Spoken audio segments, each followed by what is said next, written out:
দাদা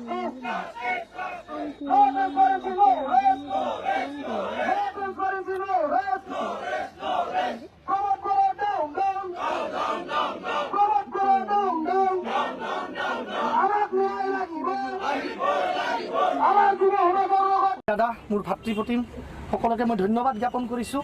আপোনালোকে গণতন্ত্ৰৰ চতুৰ্থ স্তম্ভ হৈ আমাৰ যি আজি প্ৰতিবাদী কণ্ঠ, এই যুৱ সমাজৰ প্ৰতিবাদী কণ্ঠক আপোনালোকে আজি কভাৰ কৰিবলৈ আহিছে।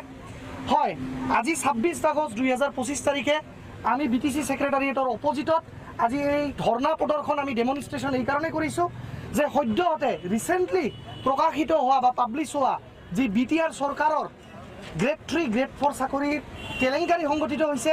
বিশেষভাৱে ক'ব গ'লে ফৰেষ্টাৰ 1, ফৰেষ্ট গাৰ্ড বন বিভাগৰ আৰু গ্ৰামোন্নয়ন বিভাগ তথা PNRD বিভাগৰ অধীনত থকা VCDC ছেক্ৰেটাৰী, এই তিনিটা পদত যি অবাধ কেলেংকাৰী হৈছে তাৰ বিৰুদ্ধে আজি যুৱ সমাজ আৰু যুৱ সমাজে কেৱল নহয় সকলোবোৰ অৱতীৰ্ণ হোৱা প্ৰাৰ্থী যিবিলাক কেণ্ডিডেটে পৰীক্ষাত এপিয়াৰ কৰিছিলে তেওঁলোকো ইয়াত উপস্থিত আছে। মই এবাৰ এডমিট কাৰ্ডটো দাঙি ধৰিবলৈ তেওঁলোকক অনুৰোধ কৰিছোঁ।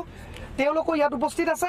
আমাৰ এইটোৱেই প্ৰটেষ্ট যে আমি কোনো ধৰণৰ আজিলৈকে এনেকুৱা চাকৰিৰ কেলেংকাৰী অসমতো দেখা নাই, ভাৰতবৰ্ষতো দেখা নাই। BTCটো দূৰৰে কথা যে প্ৰমোদ বড়োৰ নেতৃত্বাধীন BTC চৰকাৰখনে আজি বন বিভাগ আৰু PNRD বিভাগত এনেধৰণে কেলেংকাৰী কৰিছে যে মেৰিট লিষ্টত কোনো ধৰণৰ কাট অফ মাৰ্ক উল্লেখিত নাই। কোনোবা কেণ্ডিডেটে ৰিটেন এক্সামিনেশ্যন, ফিজিকেল এক্সামিনেশ্যনত কিমান মাৰ্ক লাভ কৰিছে সেয়া উল্লেখ নাই। ফৰেষ্টাৰ 1 আৰু ফৰেষ্ট গাৰ্ডত যেতিয়া আপোনালোকৰ কেণ্ডিডেটবিলাকক যেতিয়া দৌৰিবলৈ দিয়া হয় বা ফিজিকেল এক্সামিনেশ্যন जायफ्रा रिटेन टेस्ट बा माने फिजिकल टेस्ट खालामदोंमोन दा बिनि कुनु काट अफ मार्क आरो मार्कखौ कुनु दिन्थिनाय जायाखै, सो दिन्थिनाय जायाखै। दा बिनिखायनो जोङो खावलायदों जे काट अफ मार्कआ बेसेबांमोन, फिजिकल टेस्टआव बेसेबां मोनदोंमोन, दा बेखौ लानानै जोङो दिनै गोख्रों रावजों कन्डेम खालामो जे बिथांमोना दा डिपार्टमेन्टआ दा बेखौ इमिडिएटलि जे सोर बेसेबां मोनदों आरो सोर बिजाथिया मोननांगौ बेखौ क्लियार खालामनानै होयो।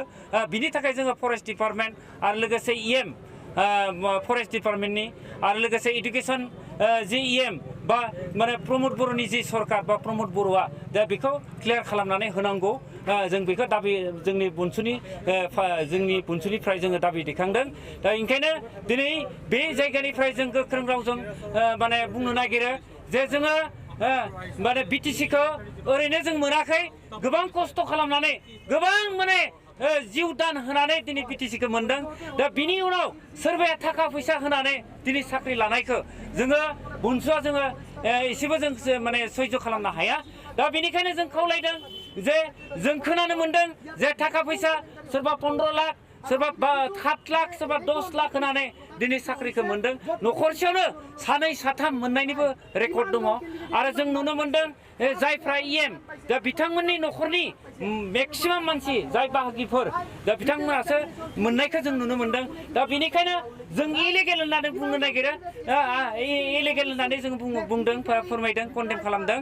दा ओंखायनो बे जायगानिफ्राय आं खावलायो बुनसुनि जानानै जाहाथे जोंनि लिगेल बिसार जास्टिसआ गोख्रैनो जाहाथे जायो, जाहाथे बेयाव कुनु फैबाय थानाय समफोरावबो जाहाथे कुनु इलिगेल जाहाथे एपइन्टमेन्ट जाया, रिक्रुटमेन्ट जाया, करप्शन जाया, करप्शन फ्रि जानायखौ जोंबो लुबैयो। जायफ्रा टेलेन्ट